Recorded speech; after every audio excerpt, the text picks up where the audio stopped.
Hari-hari ini pemerintah mulai gencar mengancam masyarakat bahwa mereka akan menangkapi masyarakat yang mengibarkan bendera One Piece.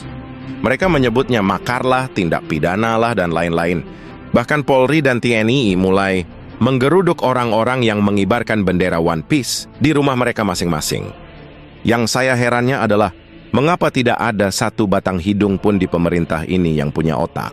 Bahkan sekelas Menko Polhukam Budi Gunawan ternyata sangat tolol. Bahkan pimpinan MPR, yang seharusnya adalah representasi rakyat, tapi malah memposisikan dirinya sebagai representasi pemerintah. Ini benar-benar kebodohan yang luar biasa. Dia bahkan tidak tahu apa tugas MPR.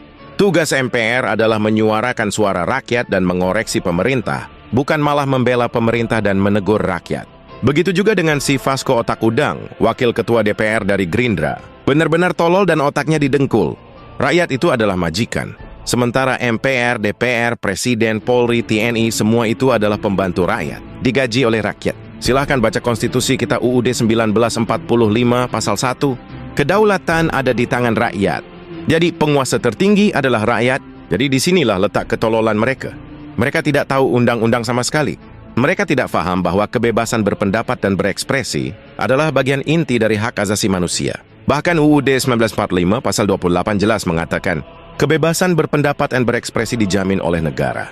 Lantas bagaimana jikalau presiden atau menteri mengeluarkan surat edaran, perpres atau permen peraturan menteri yang melarang mengibarkan bendera lain selain merah putih? Atau sebut saja yang lebih tinggi dari permen dan perpres, yaitu undang-undang? Jawabannya ya, tidak berlaku. Prinsip hukum adalah lex superior derogat lege inferior. Artinya hukum tertinggi membatalkan hukum di bawahnya. Jadi jika pemerintah bersama DPR membuat undang-undang, tapi dia malah bertabrakan dengan Undang-Undang Dasar sebagai konstitusi negara kita, maka undang-undang ataupun peraturan itu gugur secara otomatis. Atau istilah kerennya batal demi hukum.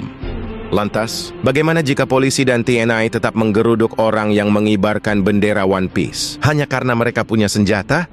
Maka Polri dan TNI alias pemerintah jadi pelanggar hukum. Sebab konstitusi menjamin hak setiap orang untuk berpendapat dan berekspresi. Maka jika pemerintah terus melanggar hukum, karena telah melintasi batas wilayah kekuasaannya, maka itu bisa membuat rakyat marah. Aparat polisi TNI itu hanya secuil, sedangkan kekuatan rakyat ada 270 juta. Rakyat versus pemerintah, itu adalah ibarat raksasa melawan nyamuk. Sekali tepok, sudah habis.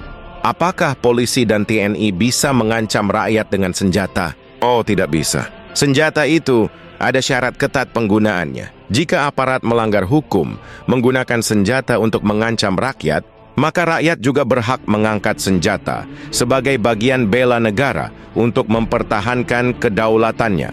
Sebab negara adalah milik rakyat, sedangkan aparat itu adalah penjaga bayaran. Dan jika satpam atau penjaga rumah itu mengancam pemilik rumah dengan senjata, tentu sang majikan alias pemilik rumah lebih berhak lagi untuk menggunakan senjata. Ingat, sebelum TNI Polri punya senjata, rakyat sudah lebih dahulu mengangkat senjata untuk melawan penjajah. Bahkan konstitusi juga membenarkan rakyat untuk mengangkat senjata apabila diperlukan, yaitu untuk membela atau mempertahankan kedaulatan rakyat. Jika kita berkaca dari konstitusi Amerika, rakyat juga diizinkan menyimpan senjata di rumah. Jika kita baca doktrin dasar pencetus konstitusi Amerika, mengapa rakyat diizinkan menyimpan senjata? Bukan saja sebagai bagian pertahanan, tetapi sebagai bagian controlling atau penyeimbang. Sebab pemerintah selalu